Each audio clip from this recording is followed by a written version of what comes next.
Ja,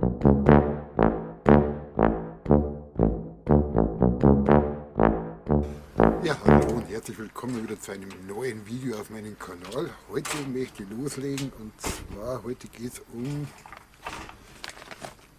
Sommer-Dauerblüher einpflanzen und damit das Insektensterben ein Ende hat. Und das ist ein Appell an alle, die so Kleingärten haben, würde ich vorschlagen, dass jeder mitmacht, wenn man ein paar Quadratmeter in seinen Garten opfert, dass man zum Beispiel solche Sachen anpflanzt. Die haben ja zwei verschiedene Pakete und die sind Saatplatten 10 x 3,60 Meter. Und da werde ich so einen kleinen Streifen mit 30-40 cm anlegen und die lassen wir dann blühen bis Ende September. Also die blühen jetzt zum Beispiel Blüte ab Juni bis zum Frost. Das geht dann ziemlich schnell, die dauern zwar zum Keimen 10 bis 18 Tage, aber dann geht es richtig flott dahin und werden bis zu 30 cm hoch. Ja, das Insektensterben ist ein ganz großes Problem und wenn man bedenkt, wenn man mit dem Auto fährt, waren in die 85, 90er Jahre rum so, die Autoscheiben schwarz, die Scheinwerfer waren schwarz, du hast ständig irgendwo stehen bleiben müssen, hast die Scheiben wieder sauber machen müssen. Und die bleiben jetzt sauber, die braucht man eigentlich gar nicht mehr putzen. Und das ist schon ein großes Problem, wo ich immer sage, man muss gegenwirken. Ja, die Bauern fangen mittlerweile schon wieder an, dass man so Blühstreifen lässt. Und wir normale Kleingärtner, die so einen kleinen Garten haben wie wir, ja,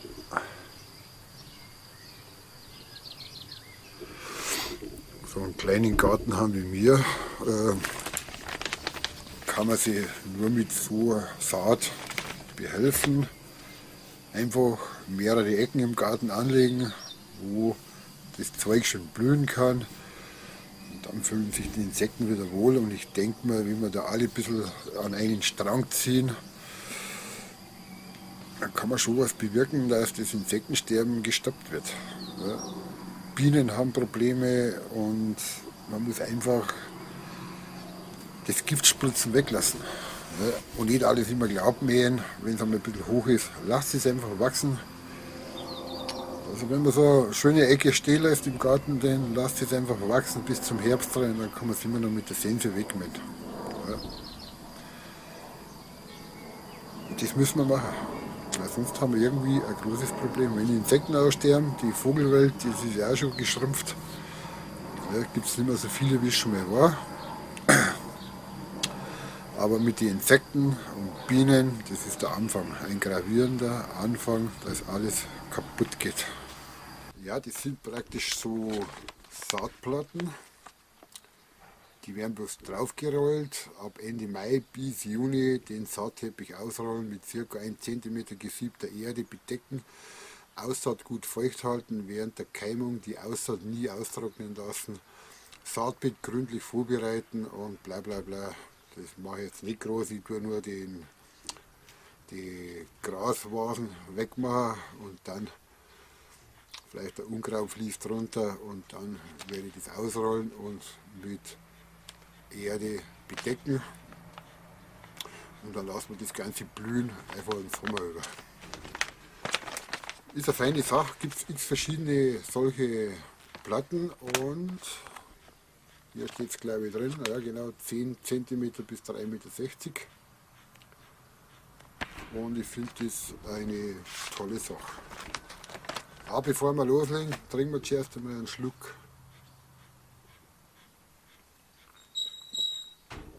Und wenn da jeder ein bisschen mitmacht, dann tut man bestimmt was Gutes für die Bienen, für die Insekten.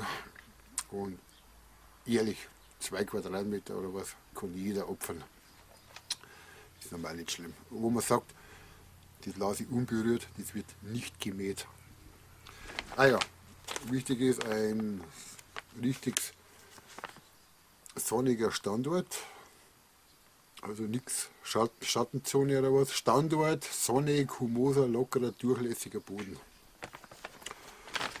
Und ich finde so Saatplatten immer gut, weil die kann man beliebig zuschneiden. Man kann die in Blumenkästen einpflanzen.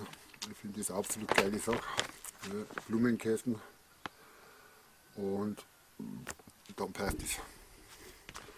Gut, ich werde dann den Streifen mit Spaten ausheben und dann schauen wir weiter. Ja, das Ganze will ich hier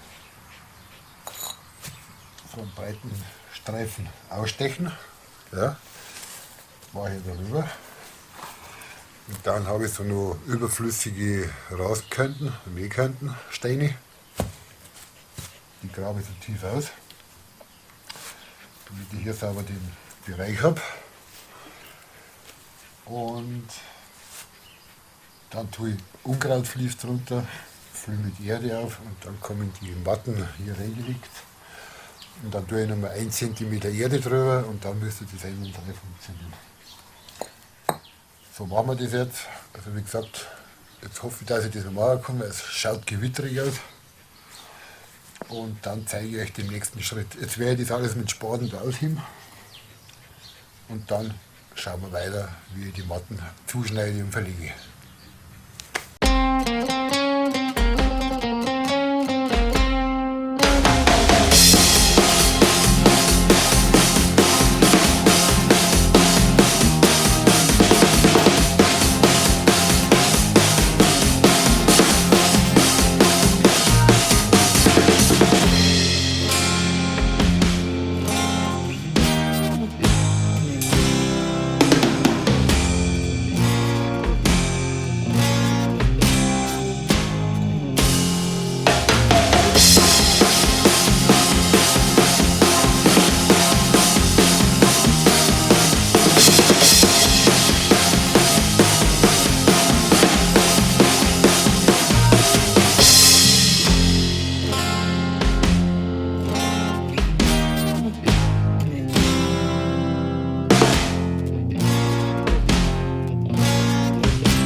Übrigens, das ist ein Kälteschutzvlies.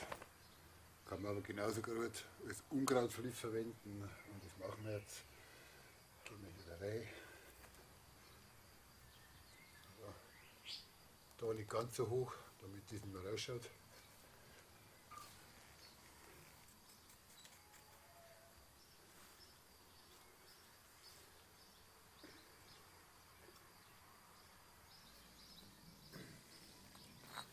Da kommt dann ein Stein hier.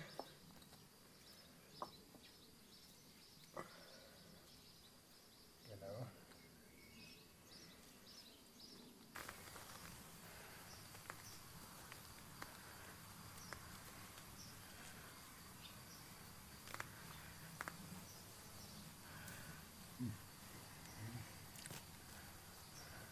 Das grobe ein bisschen zerdrücken.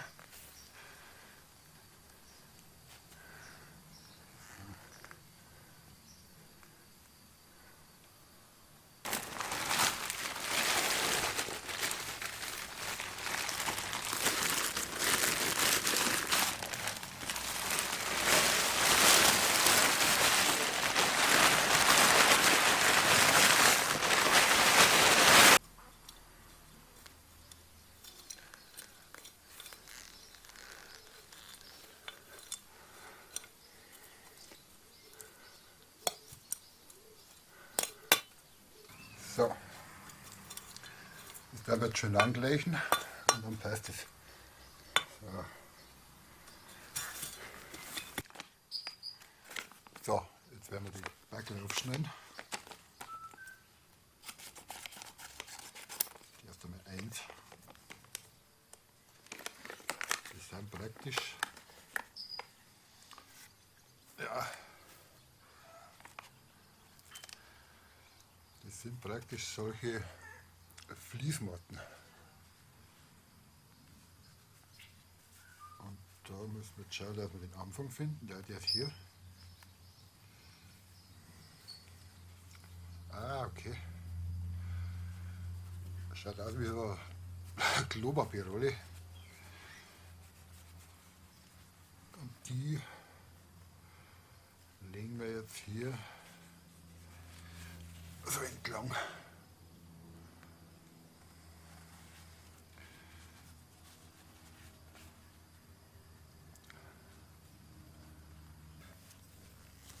Und die schneiden wir jetzt hier ab.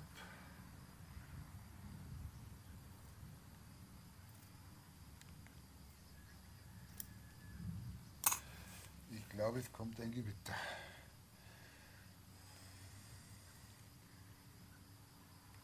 Ja. Ich glaube, es kommt ein Gewitter. Es tut leicht donnern, aber es tröpfelt ja leicht. Ja.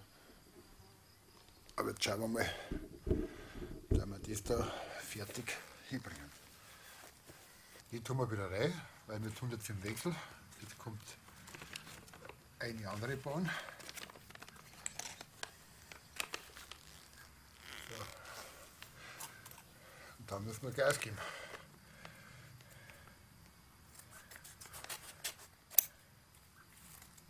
Immer wenn man kein Wetter braucht, dann links. Und wenn man Wetter braucht, dann tut es nichts. Das ist auch immer beschriftet. Ja, Sonnenanbieter. Da legen wir selber so. Die Saat ist praktisch hier drin.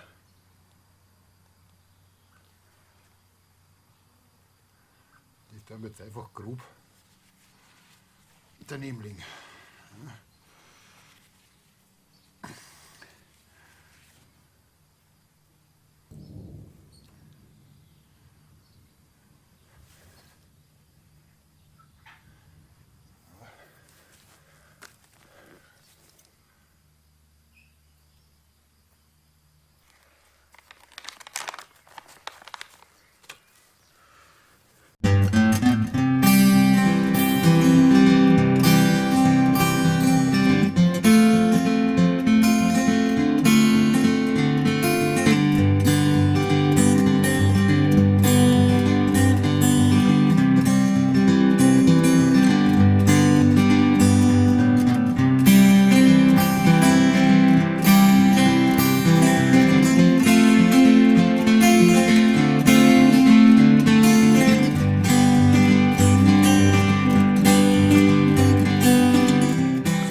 Ich glaube, das reicht.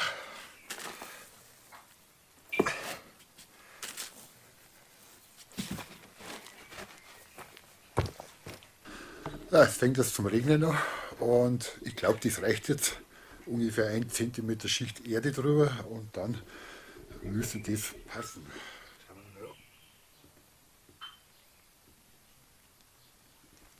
Das ist einfach ein bisschen schön aus. Oh, ja. Und das Ganze müssen wir jetzt natürlich angießen leicht.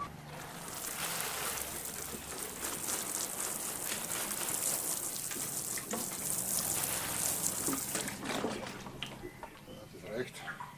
Ja, jetzt heißt es natürlich immer schön feucht halten, das Ganze. Aber wie gesagt, ich kann die von Gartenmagie, die Sommerdauerblüher wärmstens empfehlen. Und man tut den Insekten was Gutes, den Bienen was Gutes. Und ich kann nur jedem empfehlen, opfert einfach so einen Streifen wie hier. Wir wollen ja weiter unten noch einen Streifen machen. Also wenn man insgesamt so 1,5 Quadratmeter opfert, dann ist es eine feine Sache. Also mit diesem Sinne wünsche ich euch was, Helmut Janker Filmschmiede. Ich halte euch auf dem Laufenden, wenn das Zeug zum Blühen anfängt. Oder wenn die ersten Keime kommen. Ich bin selber gespannt, aber wenn es funktioniert, kann ich nur empfehlen, solche Saatplatten im Garten anzulegen. Also habe Tiere. Macht es gut.